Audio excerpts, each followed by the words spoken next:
Ready?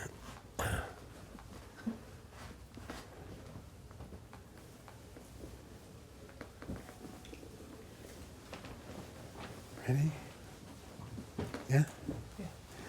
All right then. Good morning. Sorry I'm a little bit late.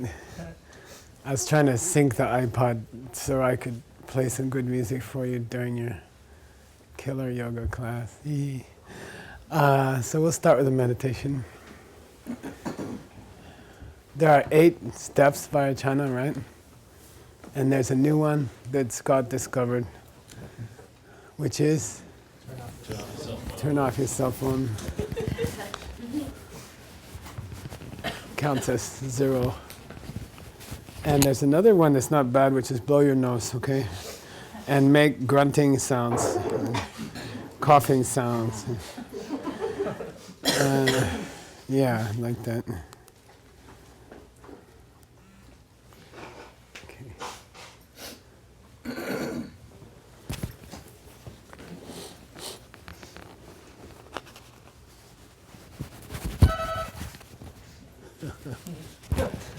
Gotta be Michael Wick.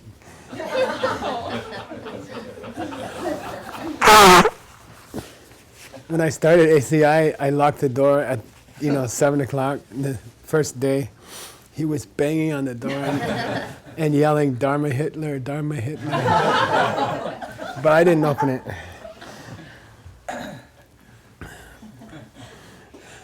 It's true. Okay, so let's start. Then start to relax your face.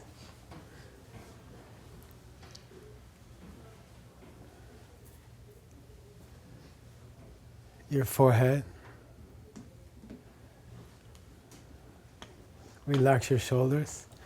Bring them together in the back. It is Michael Wick, by the way. Tighten your stomach slightly.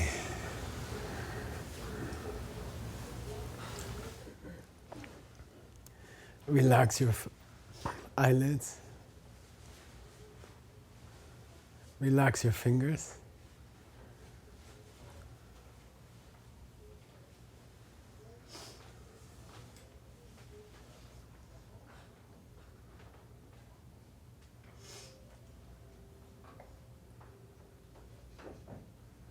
Start to come to your breath.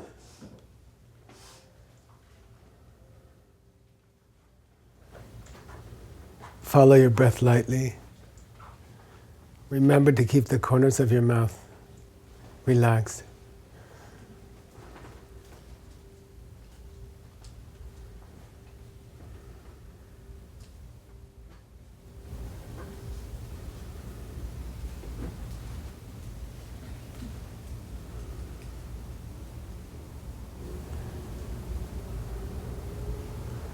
And then come to your breath, but not too tight, not too closely. Just start becoming aware of your breath.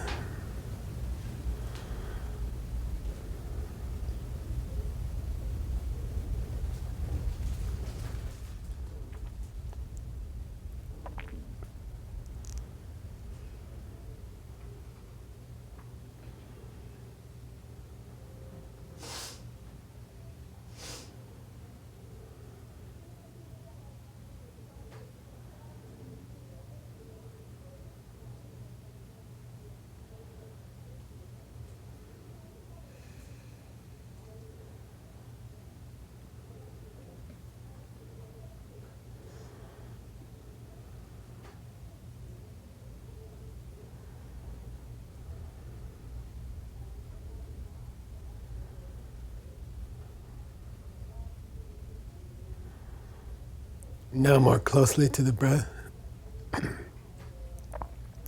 We're going to count breaths, but rather than focusing on the breath itself, I'd like you to just let the breath go, count lightly, but most importantly, try to spot any random thought that comes between the breaths or during the breath. So you're not really focusing on the breath, you're just sort of empty, and you're watching for any random thoughts that come in, and they don't necessarily disturb the breathing, but they pop up and they fade away. And if one comes, then start the breath over again. So we're counting to 10, but we're looking for any random thought that slips in. And when it slips in, start over again. So it's sort of an honor not to get to 3 or something. It means you're really vigilant.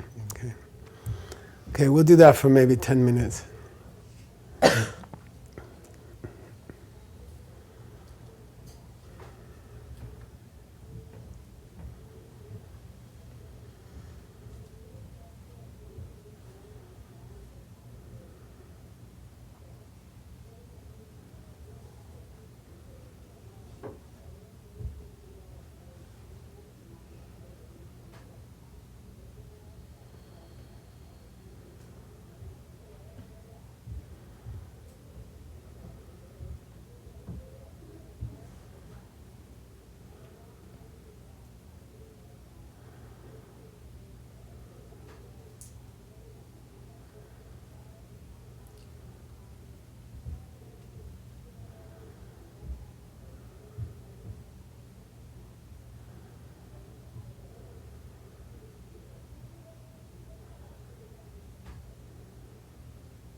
Oh, please invite into the room a teacher who's dear to you and have them sit down across from you, knee to knee. They should be alive and warm and breathing, fragrant, and they just sit quietly with you.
Now please make that teacher an offering of something beautiful you've done in the last few days. So just one very beautiful thing that you've done for someone and offer to them as a flower. So the substance of the flower is some sweet thing you've done for somebody else.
Now in your mind, tell them about something you're not so proud of doing in the last few days, something negative that hurt someone else and yourself, and describe it to them in your mind.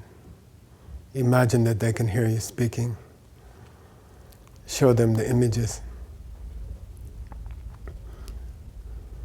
And then try to feel that you've made them some kind of promise not to repeat that mistake for some period of time.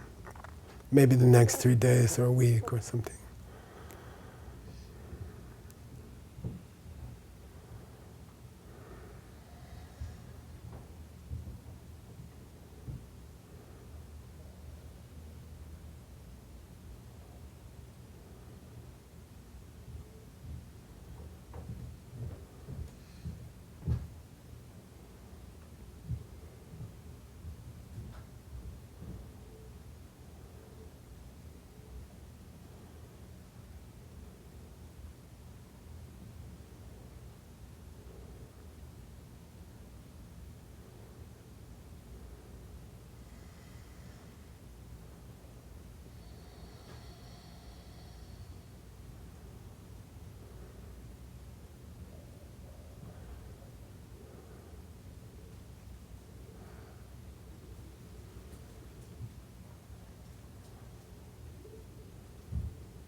Then again, think of something good.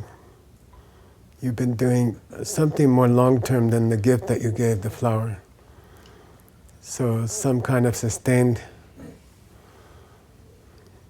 work that you've been doing, maybe studying or doing your practice, or serving someone on a pretty consistent basis, and tell your teacher about that in your mind and offer them that.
Then ask your teacher to teach you, and ask for teachings during the day.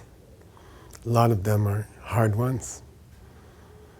At the beginning they seem like a problem, but they teach you something. Oftentimes more than the easy things. And thank all the people who have taught you, either in a positive way, with their time, with their help, or who have challenged you and made you stronger, forced you to go deeper.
And ask them to stay in your life. Ask teachers to teach you. Which means about all the people you ever see, the people who are your friends, the people you're close to, and ask them to stay in your life, help you, influence you in a good way.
And please come back to your breath,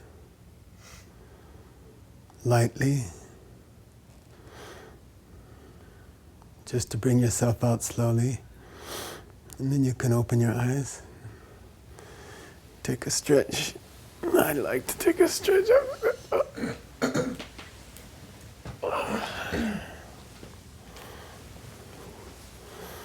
As Dharma Mitra says, that's the warm-up.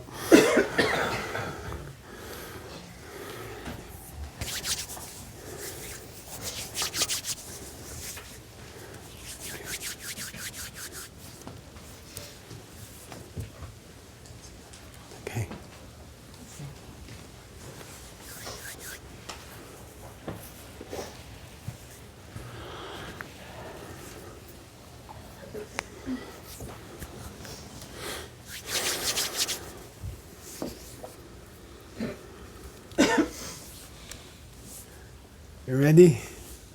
Okay, now the real meditation.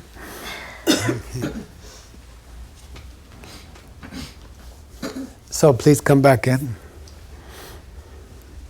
Get yourself settled.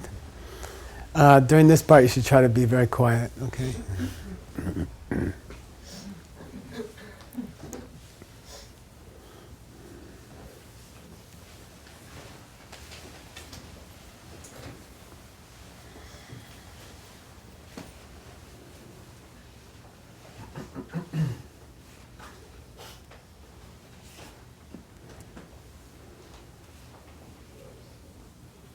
Please come lightly to your breath. Watch your breath lightly.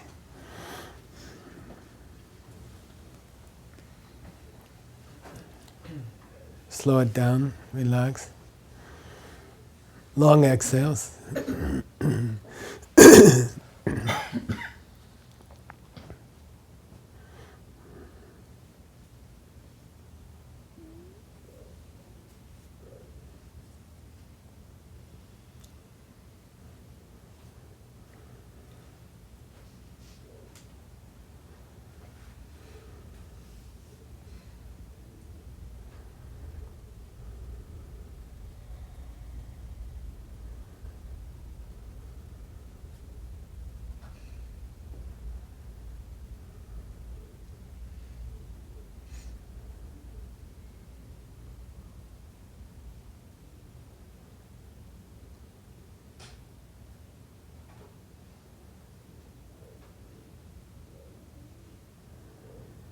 Now come to count your breath, long, slow exhales. Don't focus so much on thoughts that interrupt, just focus on staying on the breath.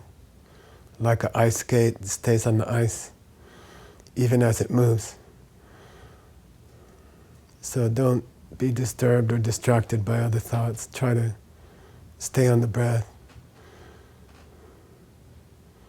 Let the other thoughts take care of themselves. Focus on the breath.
And like you just watch the inside of your mind like an empty barrel and see what thoughts are coming in, see what are the concerns of the day. The mind usually has a few themes during any given morning. There are issues in your life right now, or major things you have to do in the next few days or hours. And I'd like you to listen to your mind for a few minutes and try to pick out a theme that seems to be running through your mind right now. And pretty consistent thoughts that's coming up. So we'll watch the mind for a few minutes and just watch, listen, see what you're thinking about. It might be a flight, it might be tonight's class, it might be something you have to do, it might be a problem you're having with someone, or see what the mind is, see what the weather is in the mind this morning.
Then try to trace that thought back to maybe something in the last few months where you were also having similar thought connected to it. For in my case, I'm thinking about the talk tonight and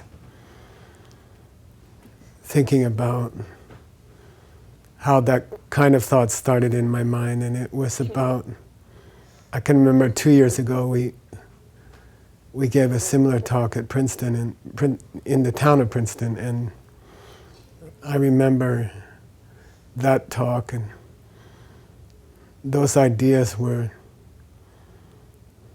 younger then and less developed, and now they're more developed. So I could follow the train of thought back to 2012 in the town of Princeton and thinking about it.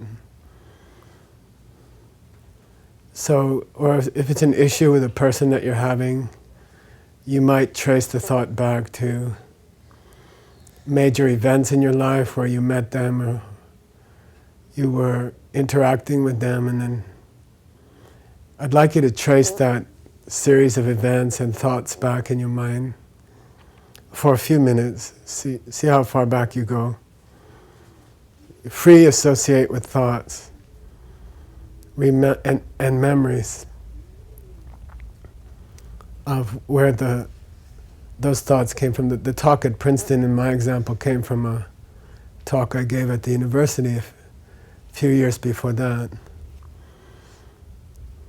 And then I'm remembering that those ideas came from my high school chemistry teacher, Mrs. Boulay, and like that. So follow train of thoughts back until you can't go back anymore.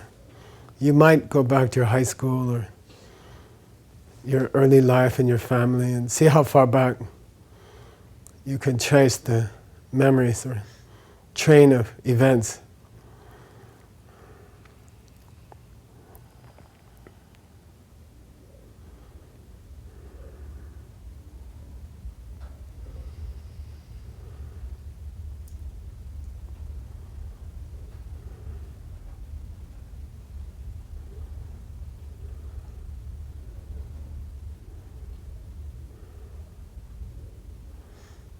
When you get back to the beginning, come back, follow the same train of events and thoughts up to the present and play like that. It's called Belgom in Tibetan.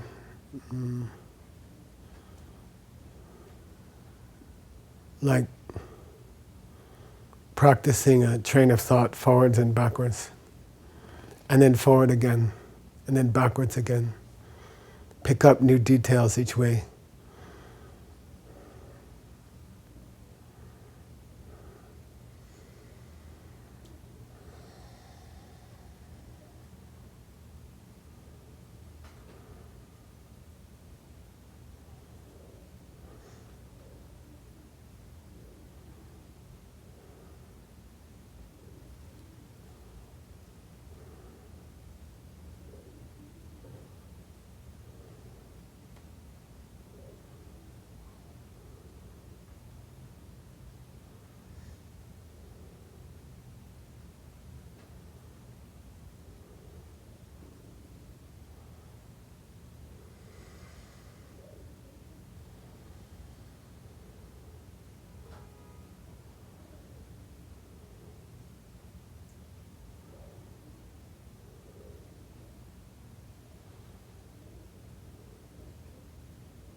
One last part, think about how things cause other things.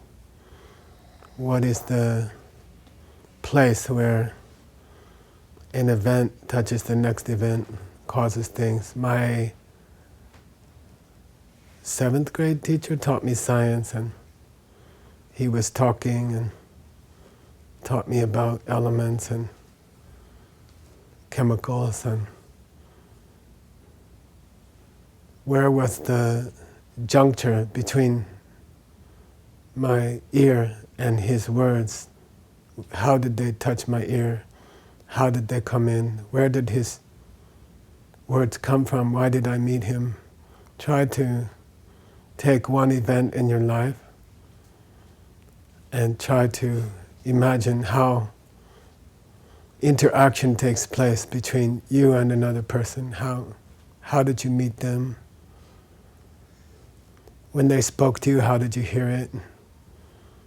What touched what?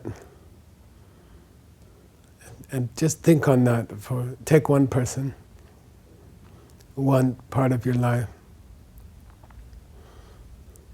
What happened that you met them? How was it that you were able to interact with them? How did their actions and words come into you?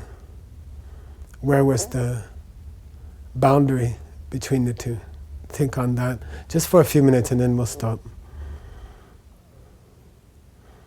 Try to relax, surrender into the meditation. Don't fight it. If something hurts, let it hurt.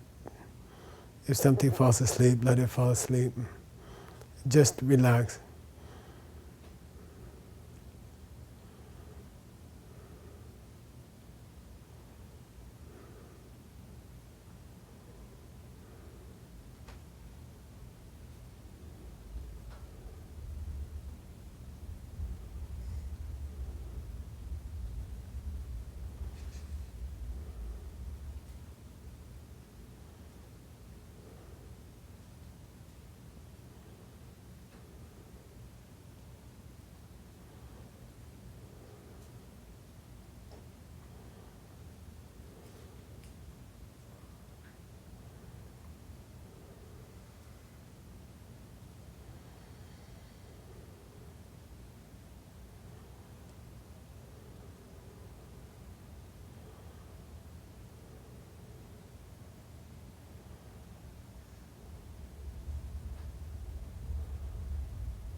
And please come back to your breath. Watch your breath.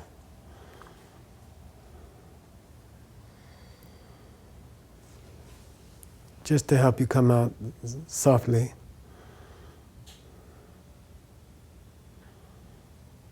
Then you can slowly open your eyes. Stretch your arms.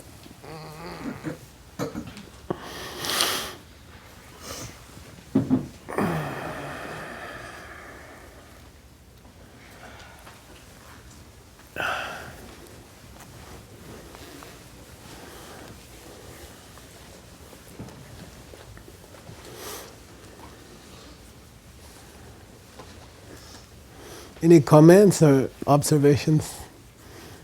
No? Yeah. I felt really grateful for my father. Yeah.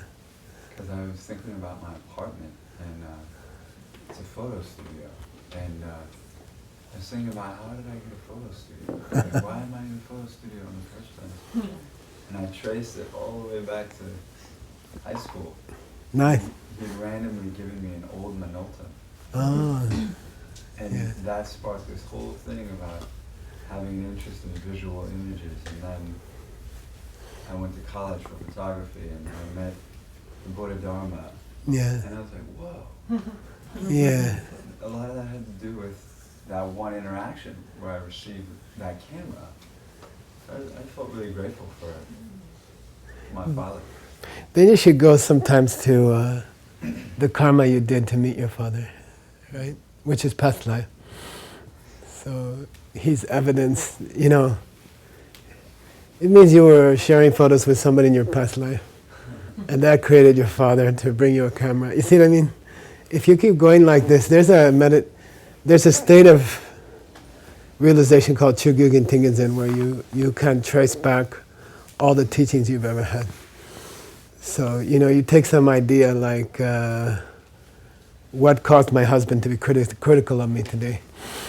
And you have all these teachings on that, like from Abhidharma or from, we're going to do mind only today, and we're going to do Sautrantika tonight. And then you trace back those ideas and you can, there's a state that you reach somewhere during understanding the pen, Jorlam, that you can follow back all the teachings you've had on what makes things happen. You see what I mean? And you'll see it happening in your life, like you start to remember weird things that you learned at the 3 jewels in the first class that Hector gave, and like that, that's a sign that you're starting to reach that place. And then not long after that you see emptiness directly. So you can sort of start putting imprints in your mind for that to happen. The reason we're talking about it today is because you're ready to start it. See what I mean? It's cool. Anybody else? No? Mr. Tim? Siri not available. Her Siri has an Australian man's voice. And he's dumber than my Siri. I've been thinking a lot of things, like this weird thing starting to happen where when I'm starting to do something, like I'm doing the vestibular exercises, and as I start doing them, I'm like, oh crap, I don't even know if this is going to work. Like I have this belief it's going to work. But then as I'm doing this kind of pausing thing where I'm thinking, okay, what can I do to help feel this or load this thing, right? And so so I start thinking about, okay, well, how did I help someone else? And I try to engage that a little bit before I do these exercises, for example. So I guess the kind of question is, there is that time gap, right? So I know I'm kind of tartuking something that may have happened or something that I did, but then is that, it's not really, is it really feeling that next moment, or like how do I how can I speed that up in a way, like give that as much fuel as I possibly can? Because it seems like on one hand, yeah, I'm cutting off the ignorance of the situation, but it's not necessarily going to be fueling for those exercises to work in the next moment. Yeah, I think the good thing about scientists is that they've learned to deduce things, right? And so no one really saw an atom for a very long time, but they deduced that it had to be there. Black holes were deduced long before anyone saw evidence of them, and scientists are kind of cool at, especially physical scientists are good at deducing from the current evidence what must have been or what's there that they can't directly see. And then I think non-scientists, like people like us, we think that the things we see are more valid than things we deduce or figure out must have happened. So, and I think, and it's in the Yoga Sutra where? Beginning, yeah. Pratyakshanuma,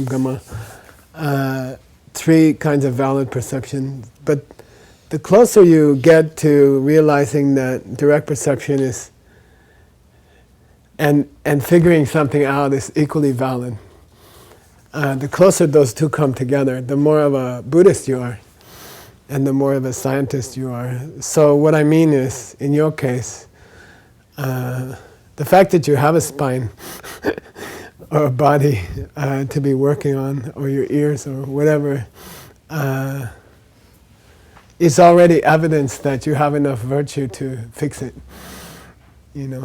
And you have to understand that. You have to come to see that that's as compelling as a back operation, you know. It's as valid, it's as real as a back operation. So all of us can work backwards from the current evidence of our body or our mind and be happy.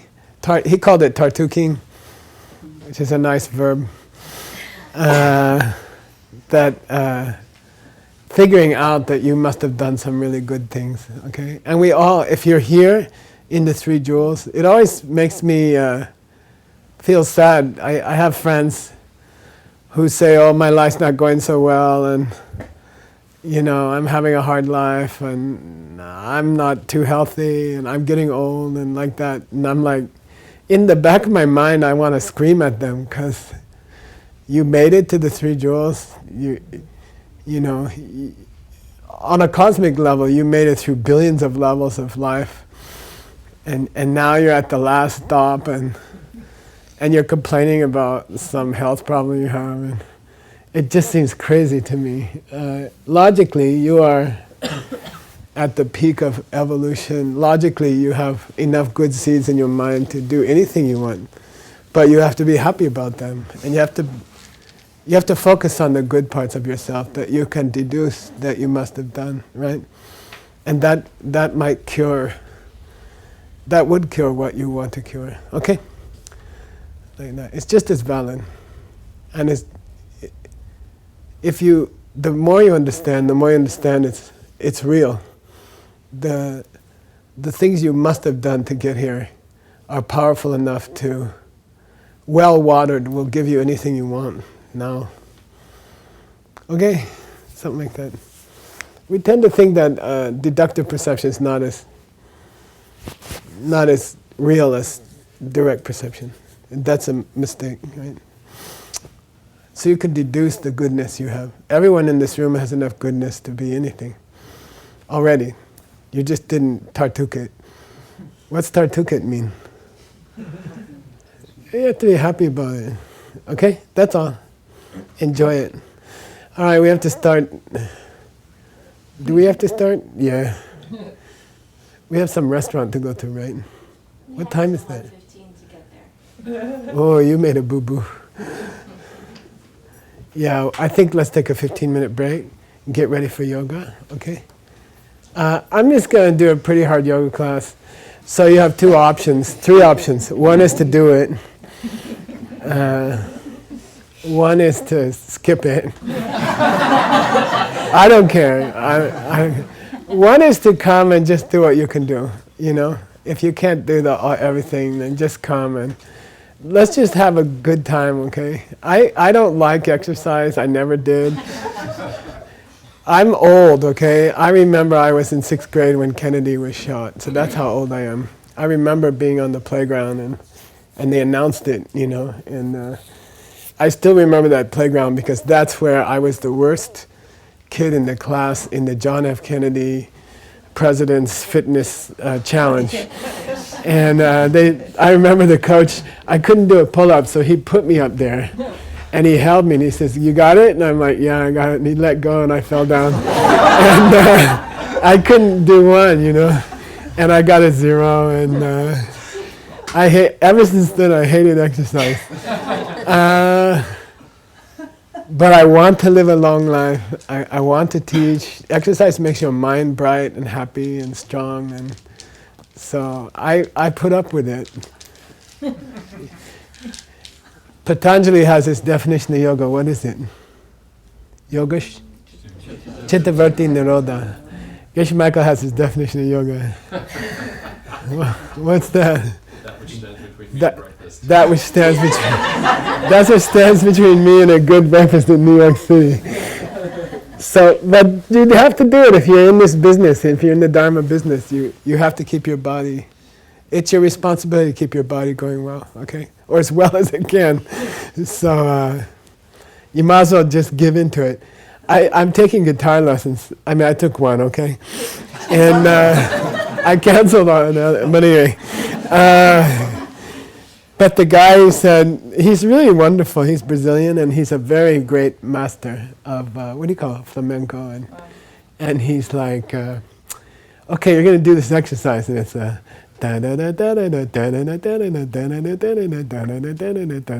said, how many times? You know, how long do I have to do it? And he says, well, 2 hours would be good. You know, and I'm like, I don't have 2 hours. He says, okay, 1 hour. You know, I'm like, I don't have an hour a day to do that. And he's like, just 15 minutes, you know. And I said, okay. And then he said, it's going to get boring. And I said, yeah, probably. And he said, just surrender. You know, there's a way, there's a place you can reach where you just surrender into it. And you just let it go and you don't fight it. And just keep going and just kind of melt into it. He said, it's kind of like that, what do they call that? Meditation, you know. And that's as true with yoga too. So you just put yourself in the class and you surrender and you let the teacher beat you up. Tomorrow Danielle's going to beat us up, I think. Next day, Lady Ruth, okay? There's a 10 o'clock at Jiva Mukti on Monday, I think. But my experience is you just walk in there and you just surrender, you know, like, okay, I'm going to suffer for an hour and beat me up. Now, I'll do whatever you say, mostly, you know, and then sooner or later you get really healthy, and then your mind is brighter, and you don't get sick as often, and okay? And just do what you can do. You don't have to do everything, but do something, you know, so your heart's beating and you're breathing fast, and okay? So we'll do that. And I like to play the music from the golden age of music, which is the golden age of music. How do you define the golden age of music? Whenever you were Bakchak Sepa, what's Bakchak Sepa? When your past life seeds were going off, usually between 16 and 20, you know, like the girls are more beautiful, the guys are more handsome, the music is better, and then it goes downhill after 20. No, because your past life seeds are wearing out, you see, and you're not good enough in this life to have new ones. So from my golden age of music, I'll play some music, and that makes it easier. Your golden age of music will be later, you see, I think. So, I'm not telling. yeah, okay, like that. So just enjoy. Yes, Nancy? I have a question. Okay. If you're, you know, the idea of Tartuk is very powerful and wonderful, and everyone has their, well, not everyone, some of us have their, you know, things they've lived with forever. This joint never really stretches, and that thing never does this,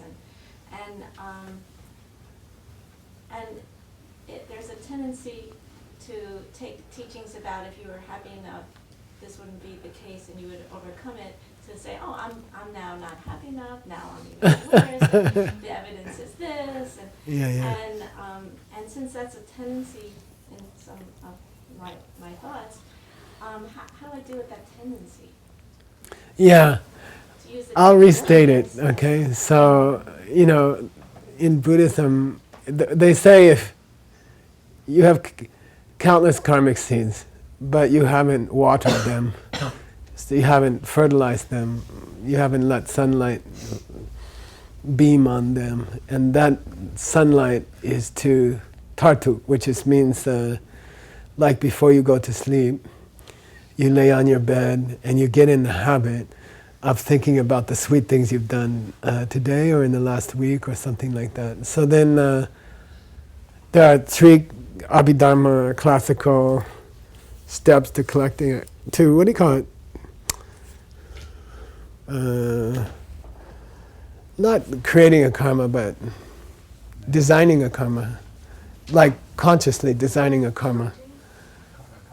What do you do that with clothing or something? Crafting or... Design. like designing your karma. So there are 4 classic steps. You know, first you decide what shi sampa jora tartu. First you decide what you want. Then you choose someone else who needs it. Then you give it, you provide it to them, and then those first 3 steps, shi sampa jora, they plant a karmic seed. And then that karmic seed can stay in your mind for, you know, when I talk in like Moscow, I have to say years. But among Buddhists, I can say eons. You know, like those seeds can stay in your mind for millions of years without opening. And then you have to water them. And then there's a whole nice yogic explanation of how Lungsem Jupachipa, the thoughts and the prana are always linked. They ride in tandem. So when you think about something sweet you did for somebody, which is step 4, tartuk, right? That brings prana to that area. And then that, psychically, that heats up the karma and it opens faster. So you can, my Chinese students in Shanghai, they gave it a name. Did you hear that? They yelled out this name and it became a big hit. It's called, they say, Mama Chicken on the Egg. You know, oh, that's Mama Chicken on the Egg. You know, when you focus on something good that you did, it brings prana to that karmic seed, and that actually heats it up and makes it open faster, as if it were being sat on by a mama chicken. And so that's the 4th step. And then, you know, we go around with DCI, we teach it to people all over the world. We come back a year later in those cities. By the way, New York is 6 years behind. Okay, New York is 6 years behind. Hamburg is up to what? Level 7. They've just finished level 6. Okay, they've done 6 years of DCI, and they are awesome. It has changed all of them. And like Singapore is what up? They're up to 5, 6, and then Guadalajara is up to 6. Yeah, so I mean they're 6 years in to DCI, and so we go every 6 months or every year, and we go to another level, and then we talk to them, and we come back 6 months later and we say, okay, did you get your boyfriend, or did you have your baby, or, you know, did you make $1 million? And there's so many success stories now. We're thinking to hire someone just to follow us around to film them, because they're so cool. They're very exciting. And then some people say nothing happened. You know, I did everything you said. I went to the nursing home. I helped a lonely person. I decided I wanted a boyfriend, step number 1. I went to the nursing home, step number 2.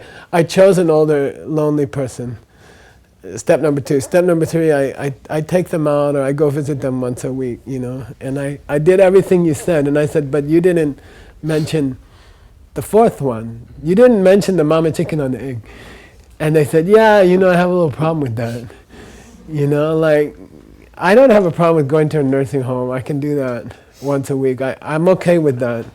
But with the idea of getting, when I get on my bed and you told me I'm supposed to think about all the good things I've done today, especially for the lady in the nursing home, then that's going to put mama chicken on the egg. I have trouble with that. I have some kind of resistance to that. And part of it is I think I'm being proud about something good I did. Part of it is I just get sleepy and I fall asleep. Part of it is the main reason people give is I start worrying about my problems in my life, because as you go to bed you're more tired. And so your mind is weaker. The Tibetans say your soul opens up and demons can attack, you know. I guess it's the same thing. And you start worrying about your credit card, or, you know, you start thinking about stuff at work, or especially you think about people who are hassling you, or problems you've had with people, and then if you're thinking about that stuff, you can't do mama chicken on the egg. You have to do one or the other, you can't do both, you know. So you're either going to fall asleep thinking about what somebody said to you at work today, or you're going to fall asleep thinking about what a nice thing you did for the old lady and reviewing all the nice things you said to her. And 90% of people are going to go for the what something said to them today. And they can't stop it. They can't fight it, So we come back to a city after 6 months or a year. Maybe, I don't know, would you say 20% or really 25% of people are successful? Something like that? They got what they wanted. Less than that? More? 50%. They say my dream came true. I did what you said. It happened exactly like you said. I got the boyfriend.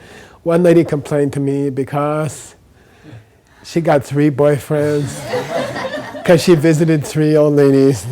She thought it would work faster. Then like that, Then about half the people, they say, I didn't get what I wanted. It didn't work. And I'm like, well, did you do all the 4 steps? And they said, yeah. And then I go, did you do the first one? Yeah. Did you do the second one? Yeah. And third one? Yeah. And I said, did you do the fourth? And they said, no, I have trouble with that. Then mama chicken didn't sit on the egg. Then the egg's sitting there because you cannot destroy that egg. And there's a cool thing in the scriptures, if you could destroy an egg, if an egg could wear out, if an egg that you don't sit on could just disappear from your mind randomly or be destroyed, what's wrong with that? There'd be no justice. There'd be no justice in the universe. You could do a bad deed and never get a result, or you could do a sweet thing for somebody. You could visit an old lady and not get a partner, which is impossible. You see what I mean? Because everybody has to get what they deserve. If seeds could just like get lost, fall between the cracks, because you didn't mama chicken it, it doesn't make sense. I mean, in Buddhism, it doesn't make sense. Then God is not God, and bad people will get good things and like that. Okay, so the meaning is we all have eggs that we're not sat on. And not 1 or 2, we have billions. Because they double every 24 hours. So eggs that you didn't sit on, they're almost better than eggs that you did sit on because they double.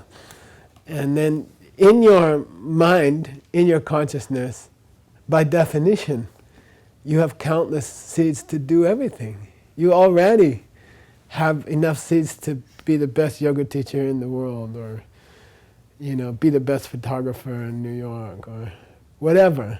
You already have those seeds. You just got to sit on them. So her question was, so if I have a pain in my shoulder or my body's not cooperating, how do I prevent myself from getting morbid about it? I'm a bad Buddhist. Things are not going well. I must be a bad Buddhist, I must not be planting seeds. Or you can even get morbid about not doing enough tartuking.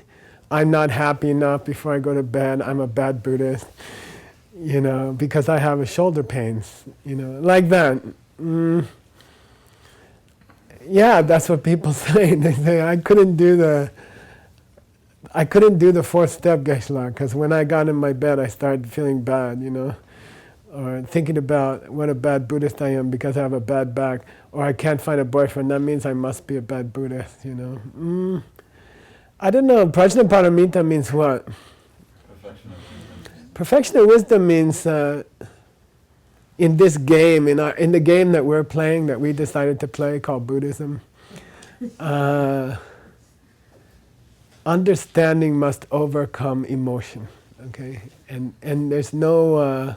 That's called prajnaparamita. Your understanding of where stuff comes from has to be so powerful that it overcomes your natural personality or your tendencies.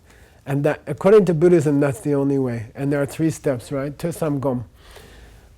You have to study more, go back to your courses. People, I got this thing in the 10-day retreat at Diamond Mountain.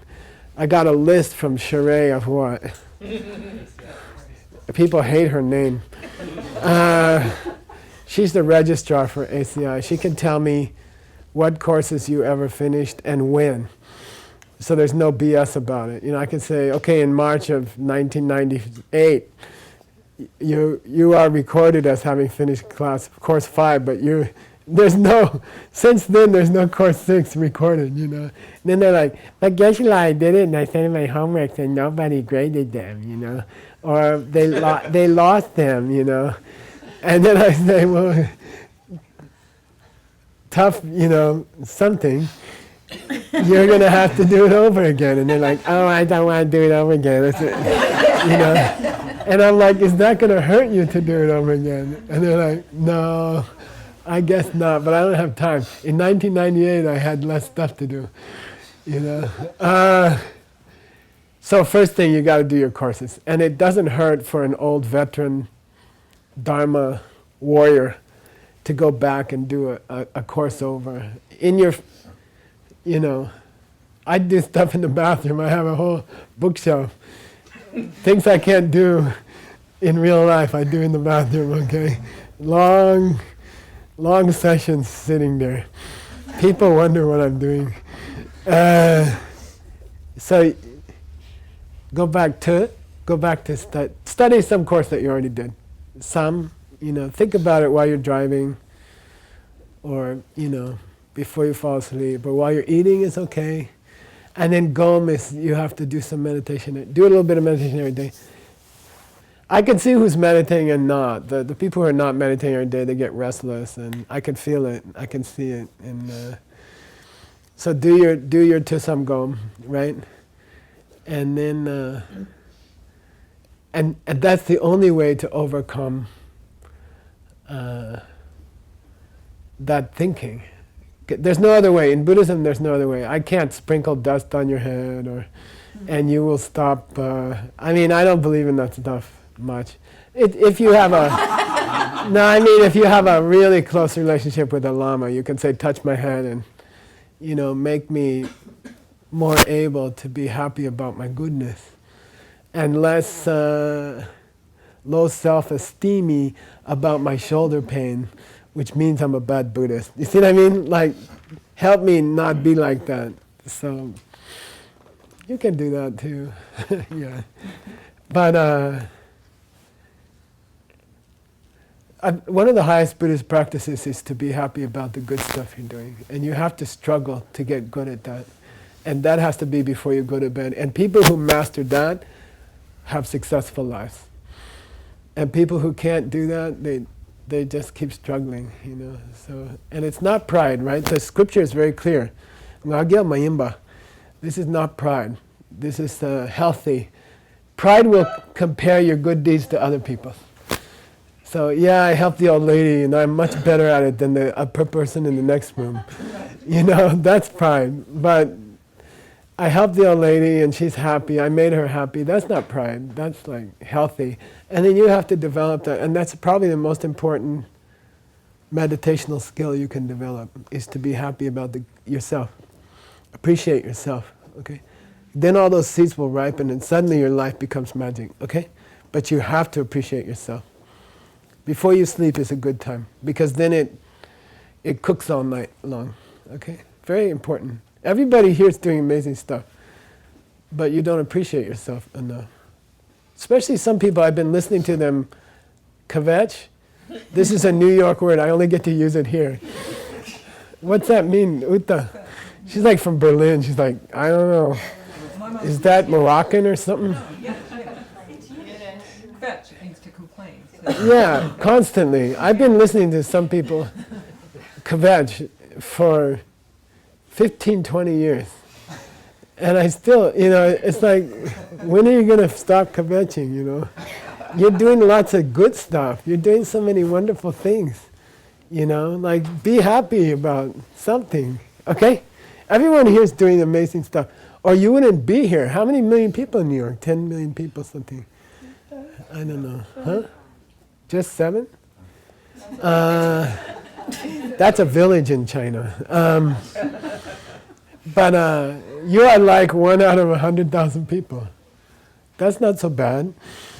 You know, you made it here. Really, you think, oh, he's just exaggerating. Who's talking about the stuff we talked about last night? Who's seriously discussing making cars that don't kill anybody in the city today? Who's thinking about those things? Who thinks it's even possible? or would suggest it. You know, you made it there. You must be amazing. You're like a miracle. You're like Iron Man or something, or Wonder Woman. Yeah, one last thing, and we got to do yoga because Francis is here. Yes, Mom. Right, so what are the exact seeds to sit on then, or eggs to cook? That would, because, I got the partner and blah, blah, blah, like. Yeah, yeah. I'm not going to tell Ted you called him blah, blah, blah. Maybe I will. To trigger the highest, deepest states of meditation and to really finally unlock, realization. Yeah, yeah, good. Which are those ones? Yeah, they say, the answer is kind of mundane, but they say the 10 non-virtues, Like I protect life. I take care of other people's things. I'm careful with other people's partners. I try to tell the truth.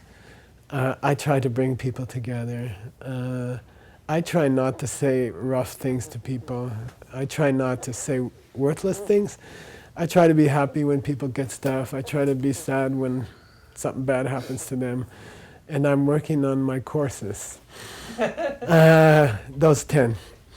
And those, they say those are the specific karmas that create meditative breakthroughs. So it doesn't sound very sexy, You kind of like prefer, I'd say, you got to get the prana moving in your left ear by twisting it, But it's the plain old 10 virtues, Which are, if you get into them, they're kind of sexy too. Francis, is it time to do yoga? He's got shy. Okay, let's start. 15 minutes to take, pee-pee and change your clothes if you have to change, okay?